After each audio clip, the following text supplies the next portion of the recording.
BRS అధినేత KCR working president KTR తో భేటీ అయ్యారు మాజీ మంత్రి మల్లారెడ్డి, ఆయన కుమారుడు భద్రారెడ్డి. మల్కాజ్గిరి నుంచి భద్రారెడ్డికి టికెట్ ఇస్తారని ప్రచారం జరుగుతుండగా పోటీ చేసేందుకు ఆయన విముఖత చూపిస్తున్నారు.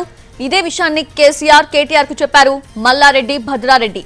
లోక్సభ ఎన్నికల్లో పోటీకి తమ కుటుంబ సభ్యులు సిద్ధంగా లేరని మల్లారెడ్డి స్పష్టం చేశారు. అంతేకాకుండా బీఆర్ఎస్ ను వీడేది లేదని మల్లారెడ్డి చెప్పారు. భద్రారెడ్డి పోటీ చేసేందుకు విముఖత చూపించడంతో మల్కాజ్గిరిలో కొత్త అభ్యర్థి కోసం బీఆర్ఎస్ కసరత్తు చేస్తోంది.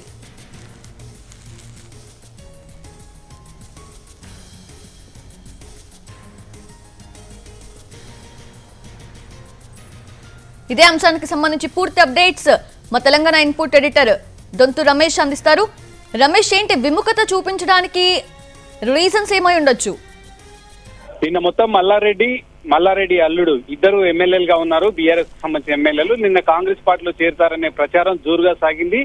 నిన్న ప్రభుత్వ సలహాదారు వేం నరేందర్ రెడ్డిని ఇద్దరు కూడా కలిశారు. కలిసిన నేపథ్యంలోనే ఇద్దరు కాంగ్రెస్ పార్టీలో చేరుతున్నట్లు పెద్ద ఎత్తున ప్రచారం జరిగింది. ఈ ప్రచార నేపథ్యంలోనే ఈ రోజు కొద్దిసేపటి క్రితం కేసీఆర్ ను కేటీఆర్ ను ఇద్దరిని కూడా మల్లారెడ్డి తనయుడు భద్రారెడ్డి ఇద్దరు కూడా కలిశారు. తమ పార్టీ వీడేది లేదు, బీఆర్ఎస్ లోనే కొనసాగుతామని చెప్తూనే మల్కాజ్గిరి నుంచి మల్లారెడ్డి కొడుకు భద్రారెడ్డి కాంటెస్ట్ చేయడం లేదు, ఆయనకు ఇంట్రెస్ట్ లేకపోవడంతో ఇక మల్కాజ్గిరి నుంచి తన కుటుంబ సభ్యులు ఎవరు కూడా పోటీ చేసే ఆసక్తి లేదని మల్లారెడ్డి కేటీఆర్ కు వివరించి చెప్పారు.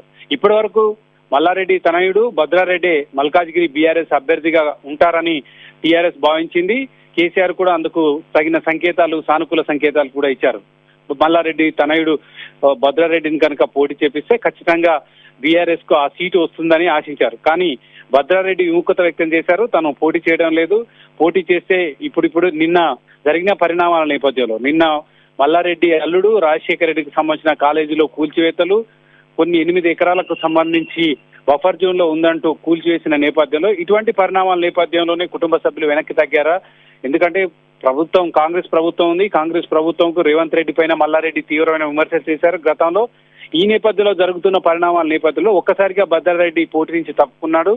తను పోటీ చేయడం లేదని కేటీఆర్ గురించి చెప్పారు. ఎంత నచ్చ చెప్పినప్పటికీ వినక నేపథ్యంలో ఇక కొత్త అభ్యర్థి కోసం అన్వేషించాలి, కొత్త అభ్యర్థిని ఎవరు పెడితే బాగుంటుంది, మల్లారెడ్డిని సజెస్ట్ చేయమన్నారు. కానీ తను ఎవరిని సజెస్ట్ చేసే పరిస్థితిలో లేను, తన కొడుకు కూడా పోటీ చేయరు, తన కుటుంబ సభ్యులు ఎవరు కూడా ముందుకు రావడం నేపథ్యంలో తనను వదిలేయాలని మల్లారెడ్డి కేటీఆర్ కు వివరించారు. ఇక చూడాలి, మల్కాజ్గిరి నుంచి ఇప్పుడు కొత్త అభ్యర్థులను అన్వేషించే దిశగా కసరత్తు చేస్తుంది బీఆర్ఎస్. ఎవరిని పెడతారో ఇప్పుడు 2-3 మల్కాజ్గిరి నుంచి పోటీ చేయడానికి రెడీగా ఉన్నప్పటికీ ఇప్పటి వరకు భద్రారెడ్డి పేరునే ఖరారు చేసింది అంతర్గతంగా. సో ఇప్పుడు కొత్త అభ్యర్థి ఎవరవుతారనేది చూడాలి.